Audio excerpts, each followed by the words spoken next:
ngayon sa Plaza Moriones, Distrito ng Tondo, para alalahanin at bigyan ng pagkilala ang isang napakahalagang yugto ng ating kasaysayan.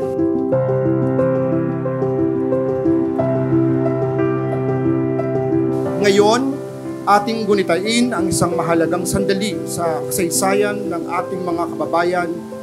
Ating alalahanin ang kabayanihan, kagitingan at sakripisyo ng di mabilang ng mga bayaning Pilipino sa makasaysayang labanan sa Bangkusay, kung saan mahigit 2,000 katatubong mandirigma mula sa Hagonoy, Bulacan at Macabebe, Pampanga at mga kalapit na lalawigan ang lumaban sa mga mananakop. Dahil sa mahalagang ginampanan na magigitin nating kababayan mula sa Pampanga at Bulacan nung sumiklab ang pakikitigma laban sa mga mananakop na Kastila o ang tinuturiang Battle of Bangkusay, may 452 taon na ang nakakaraan. Ang Tondo ay di lamang lugar ng mga daungan ng mga sasakyang pangdagat.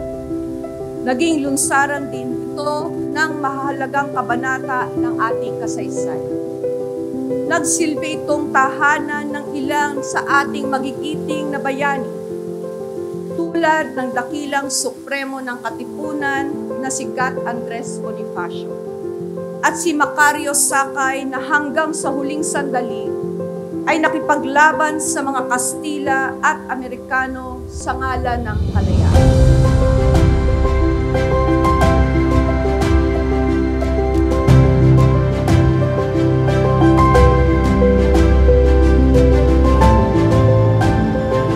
Huwag nating hayaan na ang mga makabayang gawa ng ating mga ninuno na nagbuwis ng kanilang buhay ay manatiling alaala lamang.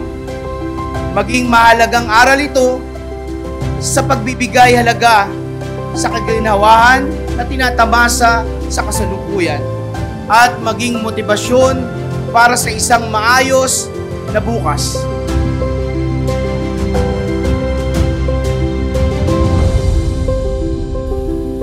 At sa kauna-unahang pagkakataon, sa pamamagitan ng pagsasama ng mga pinuno ng 3 bayan at lalawigan, ay maisasagawan natin ang pinakapayak at wastong pagpaparangal kaisa ang mga kapatid natin mula sa Macabebe at Hagonoy.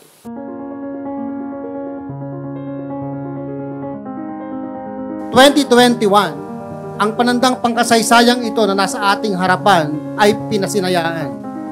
Ito'y isang pakikiisa ng lungsod ng Maynila sa pagkilala sa napakahalagang yugtong ito ng ating pinagsasaluhang nakaraan. Sa paggunita natin sa labanan sa Bangkusay, hindi lamang natin itinataas ang dangal ng ating mga ninunong Tagalog at Kapampangan na lumaban at nasawi sa labanan sa Bangkusay. 2 taon na po ang nakalilipas mula ng malunsad at buong pagmamalaki nating tinanggap ang panandang kasaysayan mula sa National Historical Commission of the Philippines at inilagay natin dito sa liwasang Moriones upang magsilbing buhay na paalala di lamang sa mga taga-Tondo, kundi pati na rin sa lahat ng mga Manilenyo, mga kapwa Pilipino at sino man na dumaan dito.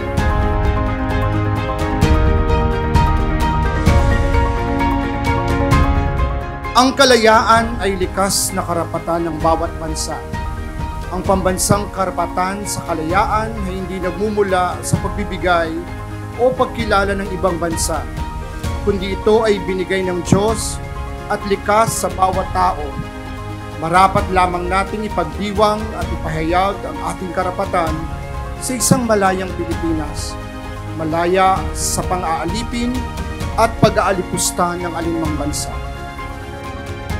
Sana po ay hindi natin malimutan ang kasaysayan natin. Pagkus, sana po ay magsilbi itong marka ng ating katapangan at kagitingan.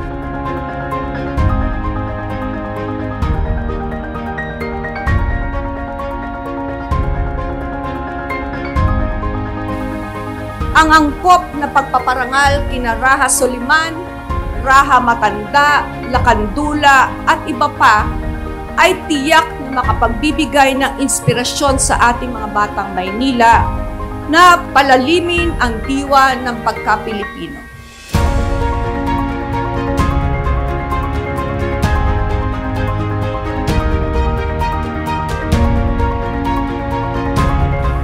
Maikintal nawa sa isip ng ating mga kababayan ang pagmamahal sa bansa. Ang pagsusulong sa kapakanan ng lahat at di lamang para sa sarili.